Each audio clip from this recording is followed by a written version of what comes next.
les années 1950, dans la ville d'Albi, je commençais ma collection de cactacées. Et dans les années 1960, je déménageais sur Carmaux.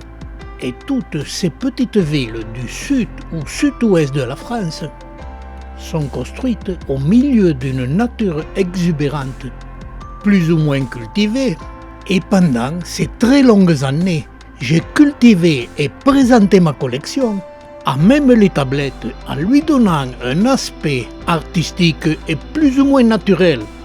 Et pendant ces longues années, j'ai dû lutter et affronter l'invasion de très nombreux parasites et ennemis des plantes succulentes. Et jusqu'aux années 2010, nous n'avions pas de problème pour lutter contre les parasites des plantes. Et comme l'on ne consomme pas ces plantes, je pouvais, en prenant certaines précautions, c'est-à-dire traiter toujours avec des masques et ne pas rentrer dans la serre pendant plusieurs jours. Mais voilà, à partir des années 2020, les produits de traitement efficaces et violents ont été interdits. Et beaucoup de personnes, au fur et à mesure qu'ils épuisaient leur stock de traitement, me contactaient en me demandant comment lutter contre les cochenilles. Et comme il me restait encore un petit stock de traitement, je n'avais pas de souci à me faire. Et j'étais incapable de répondre aux questions. Et pour répondre automatiquement, j'arrêtais tout traitement dans ma serre. Et je lançais aux membres de l'association un appel qui m'envoie des photos avec des plantes attaquées par les cochenilles cotonneuses. Je recevais des photos comme celle-ci de Jean-Noël, où les plantes étaient attaquées par la cochenille cotonneuse, parasite très envahissant qui prospère surtout dans les régions françaises où il y a de la vigne. Et cette image de Jean-Noël Wurtz nous montre des petites cochenilles avec cette grosse partie blanche qui est tout simplement le nid de l'insecte, ce qui a donné l'appellation de cochenille cotonneuse.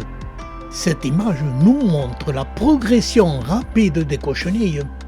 Elles sont envahissantes, groupées et de tout âge, et une grosse cochenille qui s'apprête à aller faire son nid cotonneux plus loin.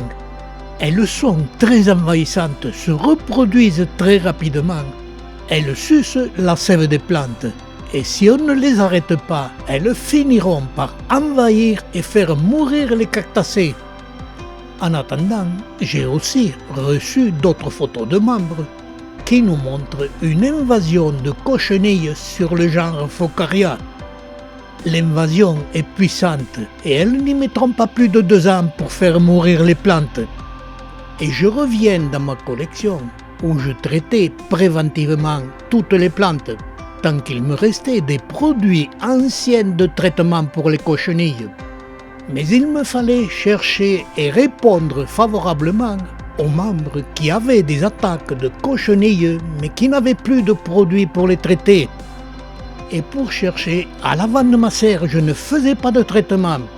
Et je n'ai même pas attendu 1 an et j'avais une invasion de cochenilles sur ce Myrtillocactus cristé. Sur cette plante, elle se reproduisait rapidement et au bout de 2 mois, j'en avais partout.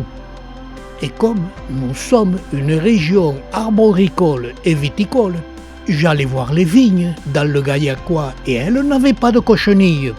Donc, il me fallait passer le même produit que se servaient les arboriculteurs ou les vignerons. Et ce produit, on le trouve dans toutes les jardineries. Il est principalement à base de soufre. Il n'est pas interdit et l'emballage mentionne produits biologiques. Il est très pratique d'utilisation et l'on peut, pour les serres, forcer les doses car l'on ne consomme pas les plantes. Normalement, le soufre pur est jaune et là, l'ingrédient a une autre couleur. J'ai employé ce produit très efficace et je l'ai signalé à Jean-Noël Wurtz qui trouvait une autre marque. Je passais ce produit à base de soufre en pulvérisation En premier, je voulais savoir si ça ne tachait pas les plantes couvertes de pruines bleues. Ça aurait été dommage de les tacher définitivement. Et pour cela, je faisais un test avec une dose très exagérée, que je renouvelais 15 jours après. Et un mois plus tard, après avoir passé la deuxième dose, je nettoyais ces taches avec un pinceau un peu raide. Le produit s'enlevait facilement.